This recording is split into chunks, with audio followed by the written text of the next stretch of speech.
द्वारिकाधीश मंदिर, जो कि विश्व मंदिर के रूप में भी माना जाता है, एक अत्यंत महत्वपूर्ण हिंदू मंदिर है जो भगवान श्री विष्णु के 8वें अवतार भगवान श्री कृष्ण को समर्पित है।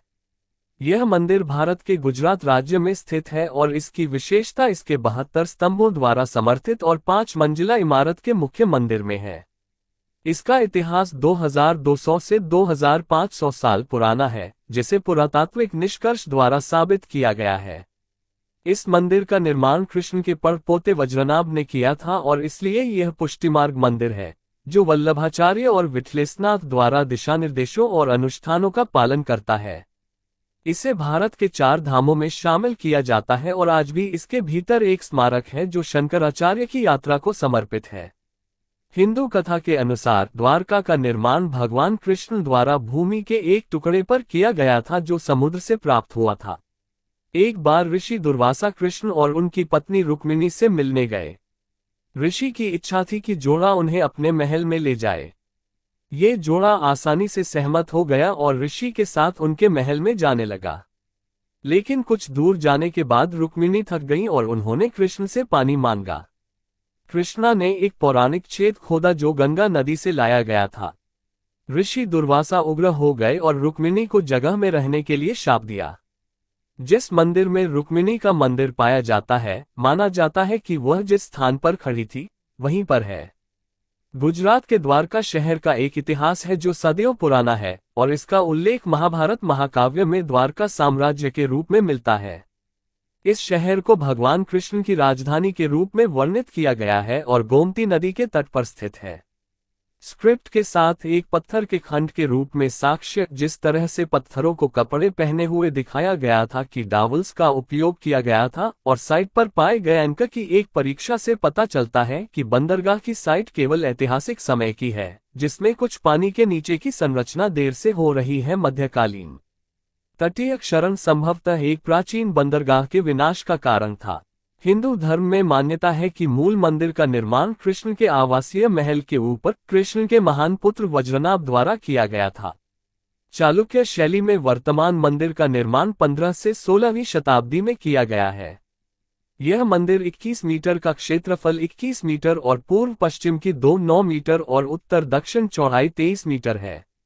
मंदिर की सबसे ऊंची चोटी 51.8 मीटर ऊंची है। मंदिर के ऊपर का ध्वज सूर्य और चंद्रमा को दर्शाता है, जो माना जाता है कि ये दर्शाता है कि कृष्ण तब तक रहेंगे जब तक सूर्य और चंद्रमा पृथ्वी पर मौजूद रहेंगे।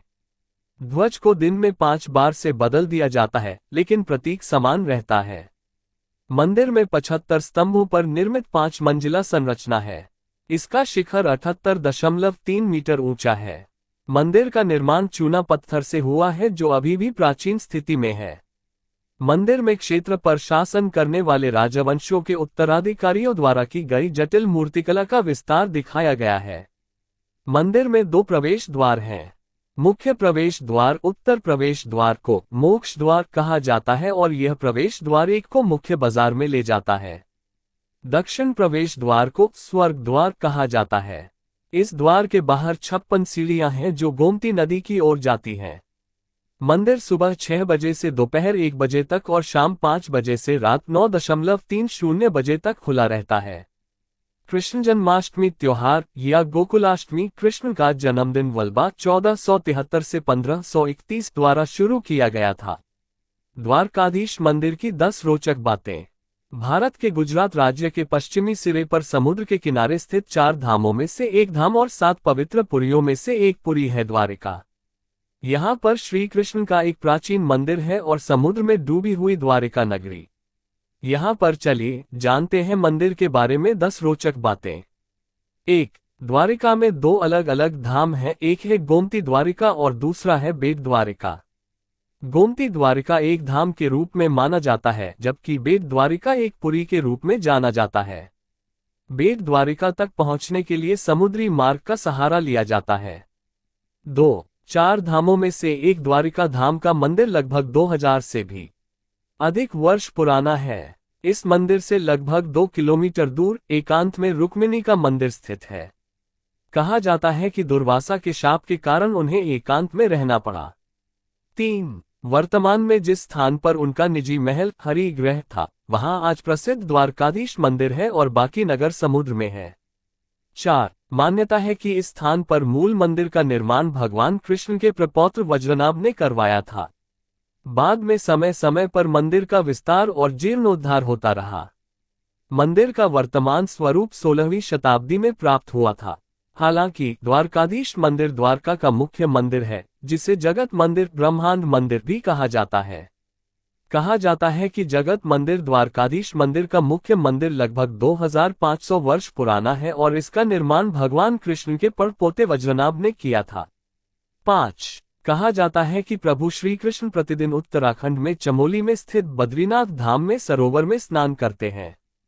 स्नान करने के बाद श्री कृष्ण गुजरात के समुद्र तट पर स्थित द्वारिका धाम में अपने वस्त्र बदलते हैं।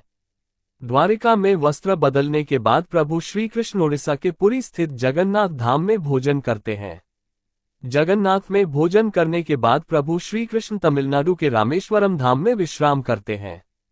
विश्राम करने के बाद भगवान पुरी में निवास करते हैं। 6. इस मंदिर को चारों ओर से परिक्रमा मार्ग से घेरा गया है। उत्तर दिशा में मोक्ष और दक्षिण में स्वर्ग का द्वार है। यहाँ से 56 सीढ़ियां ऊपर चढ़कर स्वर्ग द्वार से मंदिर में प्रवेश किया जा सकता है। मंदिर के पूर्व दिशा में स्थित शंकराचार्य द्वार पर शारदा पीठ स्थित है। 7. यह मंदिर 72 खंभों पर स्थापित 5 मंजिला है। इसका शिखर 78.3 मीटर ऊंचा है और उस पर 84 फीट लंबी धर्मध्वजा फहराती है, जिस पर सूर्य और चंद्रमा की प्रतिमाएं हैं। ये प्रतिमाएं 10 किलोमीटर की दूरी से भी दिखाई देती हैं। 8. द्वारकाधीश मंदिर के गर्भगृह में भगवान श्री कृष्ण की श्यामवर्णी चतुर्भुजी प्रतिमा सोने के सिंहासन पर विराजमान है। भगवान के हाथों में शंख, चक्र, गदा और कमल सोने। 9. द्वारकाधीश मंदिर के दक्षिण में गोमती धारा पर चक्रतीर्थ घाट स्थित है। इसके ठीक सामने अरब सागर है, जहां समुद्रनारायण मंदिर अवस्थित है। इसके आसपास पंचतीर्थ भी हैं, जहां 5 कुएं हैं और लोग स्नान करते हैं। 10. द्वारका के निकटतम घरेलू हवाई अड्डा जामनगर में है, जो लगभग 137 किलोमीटर की दूरी पर स्थित है। यहां से आप टैक्सी का इस्तेमाल करके द्वारका तक पहुंच सकते हैं। द्वारका स्टेशन अहमदाबाद ओखा ब्रॉड गेज रेलवे लाइन पर स्थित है, जहां से राजकोट, अहमदाबाद और जामनगर के लिए रेल सेवा उपलब्ध है।